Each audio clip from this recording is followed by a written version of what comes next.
Ya, bismillahirrahmanirrahim. Assalamualaikum warahmatullahi wabarakatuh. Izin memperkenalkan diri, nama saya Zaki Muhyiddin dan MPM 333-11-910 dari kelompok 14. Di sini saya akan menjelaskan mengenai mesin CNC TU2A. Yang pertama itu diawali dengan sejarah singkat mesin CNC itu sendiri. Awal lahirnya mesin CNC bermula pada tahun 1952 yang dikembangkan oleh John Frentzen dari Institut Teknologi Massachusetts atas nama Angkatan Udara Amerika Serikat. Semulanya, proyek tersebut diperuntukkan untuk membuat benda kerja khusus yang rumit.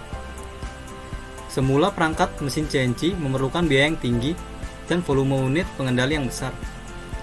Pada tahun 1973, mesin CNC masih sangat mahal, sehingga masih sedikit perusahaan yang mempunyai keberanian dalam pelopori investasi dalam teknologi ini. Nah, baru pada tahun 1975, produksi mesin CNC mulai berkembang pesat. Setelah itu, ada pengertian dan prinsip kerja mesin CNC TU2A. Nah, mesin CNC TU2A yaitu mesin bubut CNC 2 aksis, karena gerakan pahatnya itu hanya pada arah dua sumbu koordinat atau aksis, yaitu koordinat X dan koordinat Z, atau yang dikenal dengan mesin bubut CNC yang digunakan dalam pelatihan-pelatihan pemesinan. Mesin CNC TU2A yaitu suatu mesin perkakas yang pengerjaannya diatur oleh komputer, di mana dengan menggunakan bahasa numerik. Nah, prinsip kerja mesin bubut CNC TU2A adalah benda kerja yang terpasang pada cekam yang berputar, sedangkan gerakan penyayatannya dilakukan oleh mata potong dengan arah memanjang ataupun melintang. Setelah itu ada sistem persumbuan mesin CNC TU2A. Sistem persumbuan mesin CNC TU2A mirip seperti sistem persumbuan dari bubut konvensional, di mana terdapat sumbu X dan sumbu Z. Nah, sumbu X ini arahnya melintang, maju ataupun mundur, yang tegak lurus terhadap sumbu putarnya, tegak dan lurus terhadap sumbu putarnya. Sumbu Z arah gerakannya itu memanjang ke kanan ataupun ke kiri, di mana sejajar terhadap sumbu putarnya, sejajar terhadap sumbu putarnya. Nah, lanjut. Setelah itu ada kalibrasi mesin CNC TU2A. Pertama, mengkalibrasi sumbu Z-nya dan mengkalibrasi sumbu X-nya. Untuk mengkalibrasi sumbu Z, yaitu dilakukan dengan cara gerakan mata pahat ke arah sumbu Z minusnya, sehingga mengenai permukaan benda kerjanya.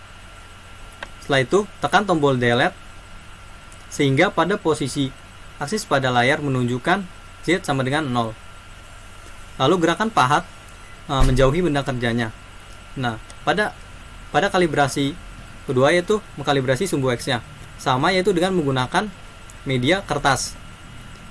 Caranya itu dengan gerakan mata pahat ke arah sumbu X minusnya hingga mengenai permukaan benda kerjanya.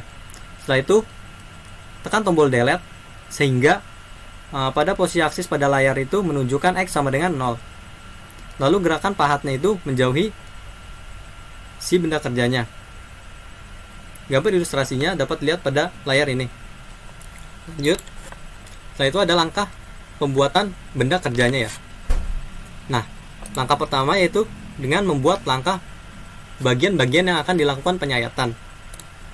Nah, yang pertama itu yang dilakukan penyayatan pada bagian ininya, tirusnya. Setelah itu di bagian pertama, setelah itu pada bagian kedua itu di bagian sampingnya, samping sini, bagian kedua. Bagian ketiga yang dilakukan penyayatan yaitu pada bagian sininya, tirusnya. Bagian 3. Di sini bagian 4 yang dilakukan penyayatan, dan bagian 5 yang terakhir bukan penyayatan. Yang kedua yaitu melakukan perhitungan dan membuat program benda kerjanya.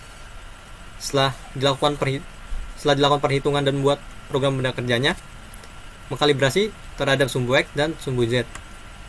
Setelah itu ada terakhir yaitu menginput program dan mengeceknya kembali hingga tidak ada terjadi kesalahan. Mungkin itu saja yang bisa saya sampaikan, kurang lebihnya mohon maaf. Assalamualaikum warahmatullahi wabarakatuh.